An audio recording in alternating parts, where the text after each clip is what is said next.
Hello friends, welcome to movie meter. और आज हम एक्सप्लेनेशन करेंगे द बॉयज़ की सीजन 2 के एपिसोड 3 और 4 का। इस सीजन के फर्स्ट 3 एपिसोड्स अमेजॉन प्राइम पे मिलेंगे और बाकी एपिसोड्स 1 बाय 1 वीकली मिलेंगे। अगर आपने द बॉयज़ की सीजन 1 के सभी एपिसोड्स की एक्सप्लेनेशन अभी तक नहीं देखी है तो प्लीज़ उसे पहले देख ले, जिससे आप द बॉयज़ की सीजन 2 को इजीली समझ सके। मैं फर्स्ट सीजन के एपिसोड्स की लिंक्स डिस्क्रिप्शन में दे देता हूँ, आप वहाँ से वो वीडियो देख सकते हैं। और अगर आप चाहें तो आई बटन पर क्लिक करके भी वो सभी वीडियोस देख सकते हैं। वीडियो में आगे बढ़ने से पहले एक रिक्वेस्ट है कि अगर आप इस चैनल पर नए हैं तो इसे सब्सक्राइब कीजिए और साथ में बेल आइकॉन पर प्रेस कीजिए, जिससे मेरी अगली सभी वीडियो की नोटिफिकेशंस आपको मिल सके। तो चलिए द बॉयज़ की सीजन 2 के एपिसोड 3 पर फोकस करते हैं। इस एपिसोड के स्टार्ट में होमलैंडर अपने बेटे के पास बैठा हुआ था। वह उसे छत पर ले जाता है और अपने बेटे को उड़ने के लिए कहता है। होमलैंडर का बेटा ऊंचाई से डर रहा था, पर होमलैंडर उसे ऊपर से धक्का दे देता है तो उसका बेटा नीचे गिरकर बेहोश हो जाता है। वही बेका बाहर आकर होमलैंडर पर गुस्सा करती है, पर होमलैंडर बेका को डराने की कोशिश करता है। तभी उसका बेटा रायन होमलैंडर को धक्का देकर गिरा देता है, यानी कि रायन में सुपर पावर्स थी। दूसरी ओर एस्ली और वोक 7 के सीईओ एडगर को एक न्यूज मिलती है कि कंपाउंड वी का सैंपल मीडिया तक पहुंच गया है और अब सारी दुनिया को इस ड्रग की हकीकत पता चल गई है, यानी कि super heroes compound V drugs इस्तेमाल करते हैं। यह सारी दुनिया को पता चल गया है और यह सैंपल मीडिया तक स्टारलाइट ने ही पहुंचाया था। अब द बॉयज ग्रुप इस न्यूज से खुश होकर जश्न मनाते हैं। आखिर ह्यूई और स्टारलाइट ने साथ मिलकर कंपाउंड वी की सच्चाई पूरी दुनिया के सामने लाकर रख दी थी और वोक 7 की इज्जत पानी में मिल गई थी। हालांकि बिली इससे ज्यादा खुश नहीं था, क्योंकि उसका मानना था कि अब हालात और खराब हो जाएंगे। अब बॉयज टीम सुपर हीरो से बचकर एक बोट में छिपे थे। वह बोट चोरी की थी तो पुलिस ने उन्हें घेर लिया था। अब वहां पर पुलिस का हेलीकॉप्टर भी था। उसे देखकर किमिको का भाई घबरा जाता है और अपने पावर से उस हेलीकॉप्टर को नीचे गिरे देता है। तब किमिको और फ्रांसिस उसे बेहोश कर देते हैं, पर अब शायद सुपर हीरो टीम को द बॉयज का पता चल जाएगा तो वह लोग वहां से निकल जाते हैं। अब वोट कंपनी के शेयर्स के दाम नीचे गिर रहे थे, क्योंकि उनकी सच्चाई सबके सामने आ गई थी। तो एडगर टीम 7 को मोटिवेट करने के लिए स्पीच दे रहा था, पर वही होमलैंडर खड़ा होकर एडगर की बात काट देता है और कहता है कि टीम 7 आजाद है और वह किसी कंपनी की गुलाम नहीं है, यानी कि यहाँ पर बगावत का माहौल बन गया था। अब डिप को द बॉयज टीम का पता चल जाता है तो वह उन्हें रोकने के लिए अपनी व्हेल और शार्क की मदद से वहां पर आ जाता है।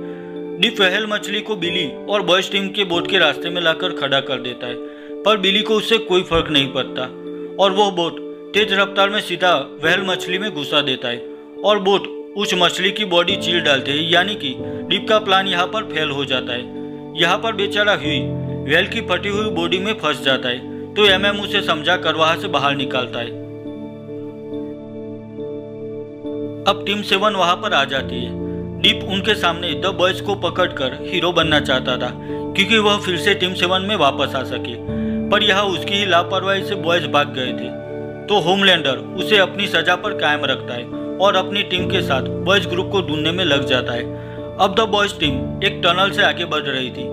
तभी ह्यूई को स्टारलाइट दिखाई देती है, तो ह्यूई जैसे ही उसकी ओर आगे भागता है, स्टारलाइट उसे अपने पावर से नीचे गिरा देती है, क्योंकि वहां पर होमलैंडर भी था। बॉयज के बाकी मेंबर्स वहां पर छिप जाते हैं। अब होमलैंडर स्टारलाइट को ह्यूई को मारने के लिए कहता है। स्टारलाइट मना करती है कि इसे हम पुलिस के हवाले कर देंगे, पर होमलैंडर उसे मार डालने का ऑर्डर देता है। तभी बिली इंटरफियर करता है। अब होमलैंडर जैसे ही बिली पर अटैक करने वाला था, तभी किमिको का भाई होमलैंडर पर पूरी छत गिरा देता है। इससे बॉयज टीम फिर एक बार बच जाती है और सब लोग वहां से भागते हैं। अब बॉयज टीम किमिको और उसके भाई से अलग हो गए थे। तभी टीम 7 की स्टॉर्म किमिको और उसके भाई का पीछा करती है। वह भी होमलैंडर जितनी सनकी और गुस्से वाली थी। वह किमिको के भाई का पीछा करते ही वक्त बिना सोचे समझे बीच में आने वाले सभी लोगों को मार डालती है। स्टॉर्म की पावर के मिसयूज की वजह से कम 60 सिविलियंस बेमौत मारे जाते हैं, यानी कि स्टॉर्म भी इविल सुपर हीरो थी। आखिर वो किमिको के भाई को पकड़ लेती है और किमिको के सामने ही बड़ी बेरहमी से उसे मार डालती है। अब किमिको का भाई होमलैंडर का टारगेट था, पर स्टॉर्म उसे मारकर फेमस हो जाती है और सारी क्रेडिट उसे मिलती है और 60 सिविलियंस की मौत के लिए वह किमिको के भाई पर आरोप लगाती है। स्टॉर्म की वाहवाही मिलती देखकर होमलैंडर गुस्से में आ जाता है। दूसरी ओर वो कंपनी के सीईओ मौके का फायदा उठाकर कहते हैं कि कंपाउंड वी ड्रग से उनकी कंपनी के कोई रिलेशन नहीं है, यह सब उनकी कंपनी की पुरानी मैनेजर मैडलिन स्टीलवेल का किया हुआ है, जो कि बिली के हाथों मारी गई है। यानी कि वो कंपनी झूठ पे झूठ चलाकर द बॉयज टीम को वांटेड लिस्ट में ला देती है। यह सब न्यूज देखकर द बॉयज टीम गुस्से में आ जाती है और यहीं पर एपिसोड 3 खत्म हो जाता है। द बॉयज की सीजन 2 के एपिसोड 3 का नाम over the hill with the swords of 1000 man है और इस एपिसोड को IMDb पर 9.3 आउट ऑफ 10 स्कोर मिला है। तो चलिए अब द बॉयज सीजन 2 के एपिसोड 4 पर फोकस करते हैं। इस एपिसोड के स्टार्ट में उन 60 लोगों को श्रद्धांजलि दी जाती है जो किमिको के भाई का पीछा करते वक्त स्टॉर्म के हाथों मारे जाते हैं और वह इसका इल्जाम किमिको के भाई पर डाल देती है। अब बिली वहां पर मेलोरी से मिलता है। मेलोरी कहती है कि उसे बिली की वाइफ बेका की लोकेशन मिल गई है, तो बिली बॉयज के अड्डे पर आकर अपनी वाइफ बेका को ढूंढने के लिए उस लोकेशन पर निकल जाता है और अभी के लिए बॉयज टीम की जिम्मेदारी MM को सौंप देता है।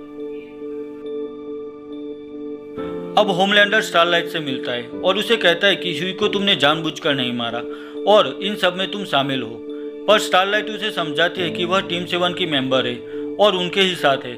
तब होमलैंडर वहां से चला जाता है। अब स्टारलाइट डरकर ह्यूई से मिलने आती है और उसे कहती है कि होमलैंडर को शक हो गया है, तो ह्यूई MM से मिलकर उसे सब सच बताकर स्टारलाइट को अपने साथ ले लेता है।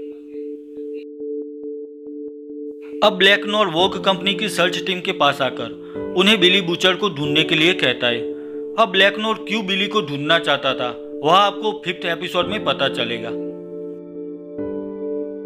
दूसरी ओर होमलैंडर और एस्ली ट्रेन को बुलाते और उसे कहते हैं कि हमें पता है कि तुम अब पहले जैसे नहीं भाग सकते, ड्रग ओवरडोज की वजह से तुम्हारा हार्ट कमजोर हो गया है। ऐसा कहकर होमलैंडर ट्रेन को कहता है कि टीम 7 जल्द ही तुम्हें रिप्लेस कर देगा, यानी कि अब ना चाहते हुए भी ट्रेन को टीम 7 से बाहर निकलना होगा। अब बिली अपनी वाइफ बेका की लोकेशन तक पहुंचकर उसे मिलता है। बेका बिली से कहती है कि होमलैंडर उसे यह उठाकर ले आया था और जबरदस्ती उससे रिलेशन बनाया था, यह बच्चा उसी का है। बिली उसे अपने साथ भागने के लिए कहता है, पर बेका उसे मना कर देती है। बेका बिली से कहती है कि तुम्हें रायन को भी हमारे साथ रखना होगा और अभी यह पॉसिबल भी नहीं है। अब टीम 7 की मेंबर स्टॉर्म किमिको के भाई को मारने के बाद ज्यादा फेमस हो गई थी। उसकी फैन फॉलोइंग बढ़ रही थी। वह एक जगह सब लोगों के सामने अपने पावर्स दिखा रही थी। तभी किमिको वहां पर स्टॉर्म को मारने के लिए आगे बढ़ती है, पर राइट टाइम पर फ्रांसिस उसे रोक लेता है। अब MM और ह्यूई स्टॉर्म की डिटेल लाते हैं। उन्हें वहां पता चलता है कि शायद स्टॉर्म की उम्र बहुत ज्यादा है, पर उस पर कोई असर नहीं होता और स्टॉर्म नाजी के सपोर्ट में थी और उस वक्त उसका नाम लिबर्टी था, पर आज उसने अपना नाम बदलकर स्टॉर्म रख दिया है। तो ह्यूई को डाउट होता है कि शायद स्टॉर्म यानी कि लिबर्टी के ब्लड से ही होमलैंडर को बनाया गया है, इसलिए ही स्टॉर्म होमलैंडर से बिल्कुल नहीं डरती थी। अब होमलैंडर स्टॉर्म से आकर मिलता है और उसे धमकी देता है कि टीम 7 सिर्फ उसी के इशारे पर चलेगा और टीम में सभी लोग कुछ भी करने से पहले उसकी परमिशन लेंगे। तो स्टॉर्म उसे कहती है कि वह वरीड ना हो, क्योंकि होमलैंडर की जगह कोई नहीं ले सकता। अब सर्च टीम को बिली बूचर की लोकेशन का पता चल जाता है, तो ब्लैक नोर भी बिली के पीछे आखिर लग जाता है और बस यहीं पर एपिसोड 4 खत्म हो जाता है। द बॉयज की सीजन 2 के 4th एपिसोड का नाम nothing like it in the world है और इस एपिसोड को IMDb पर 8.3 आउट ऑफ 10 स्कोर मिला है। तो बस यहीं पर द बॉयज की सीजन 2 के एपिसोड 3 और 4 की एक्सप्लेनेशन वीडियो खत्म करता हूँ। अगर यह वीडियो आपको अच्छी लगी है तो इसे लाइक और शेयर कीजिए और मेरे लिए कोई भी सजेशन है तो मुझे कमेंट सेक्शन में कमेंट करके बताइए। तो मिलता हूँ द बॉयज के अगले एपिसोड की एक्सप्लेनेशन वीडियो के साथ। तब तक के लिए बाय बाय।